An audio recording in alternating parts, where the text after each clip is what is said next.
The sound was barely a whisper, a frantic, choked-off syllable caught in the static of an old phone line.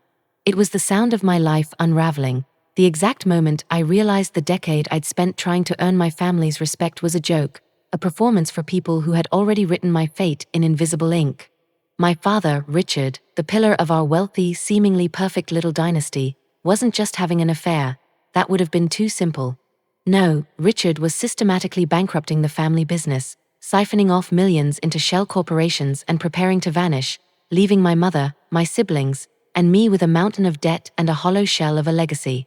But what he did next, the way he tried to silence me, the way he laughed when I confronted him, that moment cost him everything, and I mean everything. Welcome to pro-revenge narratives, the only place where we dive deep into the cold, calculated art of retribution, proving that the silent ones often carry the sharpest blades. If you've ever been underestimated, if you've ever suffered an injustice that demanded more than just turning the other cheek, hit that subscribe button right now, because this story is the masterclass in using truth as the ultimate weapon. The setup for this family disaster was years in the making. Our world was built on the foundation of Sterling and Sons Investments, a firm my grandfather started and Richard inherited. It wasn't just a business, it was the air we breathed. My mother, Eleanor, was the flawless socialite, the ultimate trophy wife who hosted charity galas and believed her life was an episode of a high-end reality show. My elder brother, Marcus, was the golden boy, groomed since birth to take over the CEO chair, despite having the financial acumen of a particularly confused squirrel. And then there was me, Isabelle. I was the quiet one, the one with the oversized glasses, the history degree, and the inexplicable ability to sift through dense financial documents and spot discrepancies faster than anyone else. I wasn't valued, I was useful. For 10 years, I worked in the back office, the glorified bookkeeper, the invisible guardian of the family wealth, while Richard took all the credit.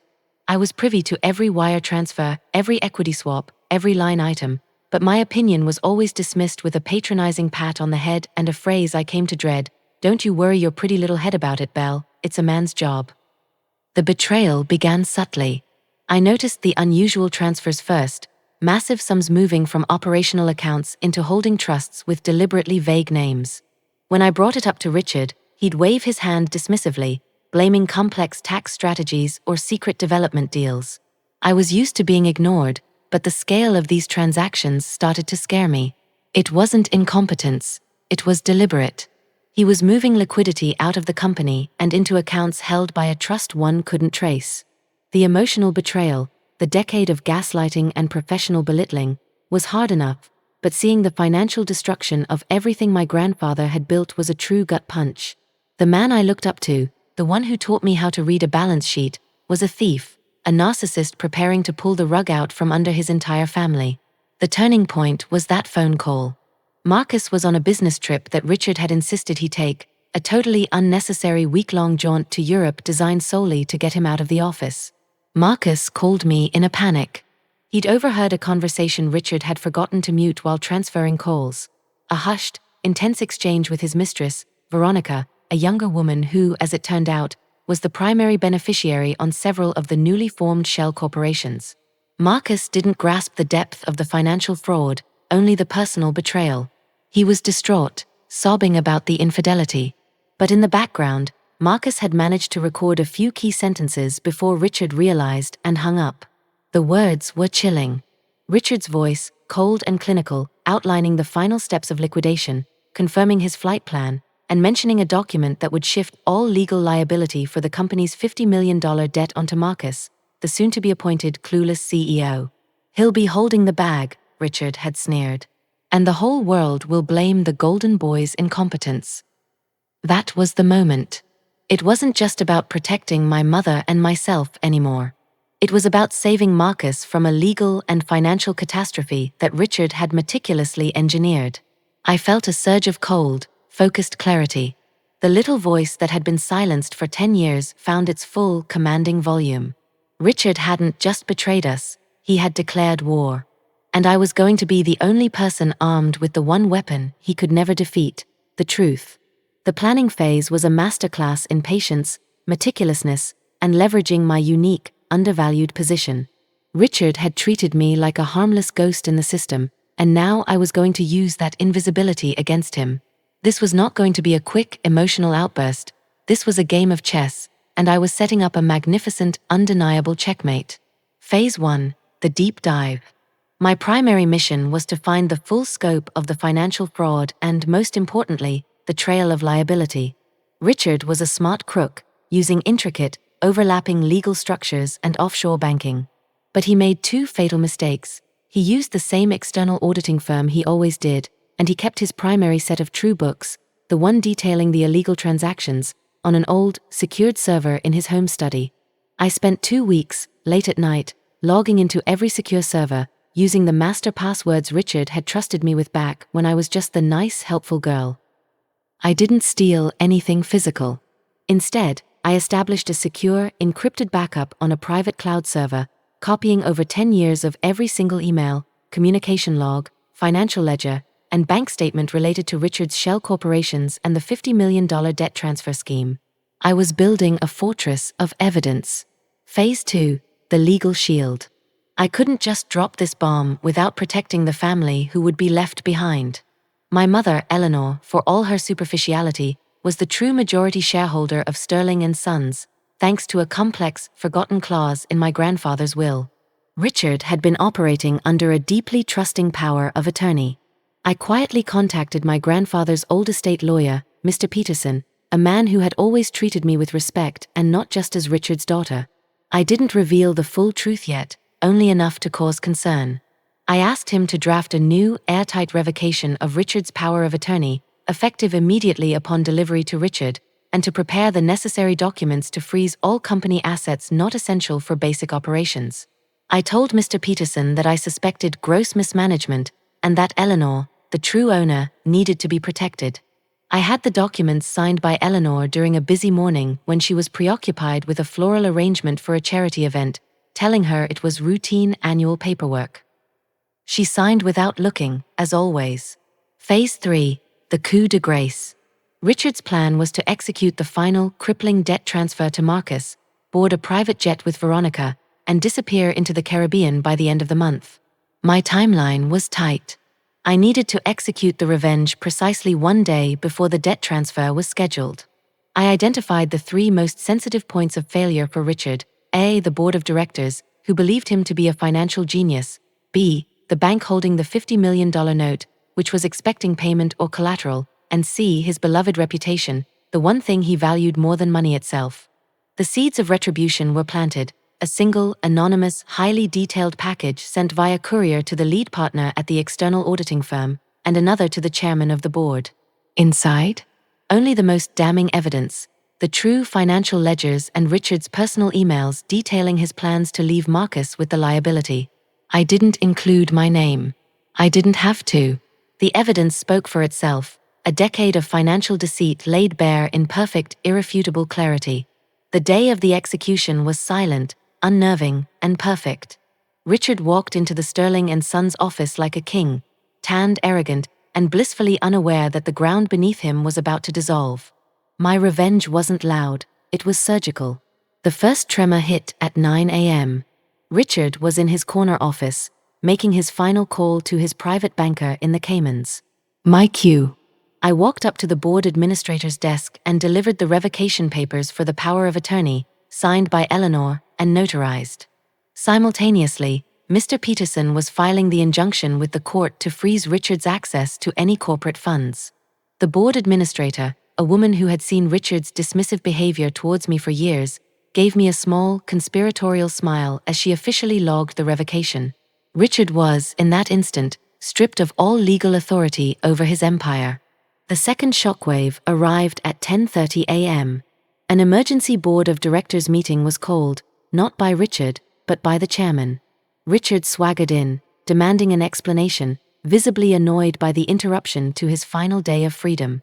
The atmosphere in the mahogany-paneled room was icy. The chairman didn't speak. He simply slid the courier package I had sent across the table. Inside were the spreadsheets and emails that proved the $50 million transfer was fraudulent, a deliberate act of theft against the company and the attempted criminal exposure of his own son. Richard picked up the paper, his face still contorted in annoyance, but as his eyes scanned the cold, hard data, the color drained completely. He realized it wasn't a rumor, it was a deposition. He looked frantically at his CFO, who simply shook his head and gestured to the auditing partner sitting nearby, the man who had just received my evidence-packed package. The partner looked at Richard with utter disgust. "The books don't lie, Richard," the chairman said, his voice quiet, devastatingly final.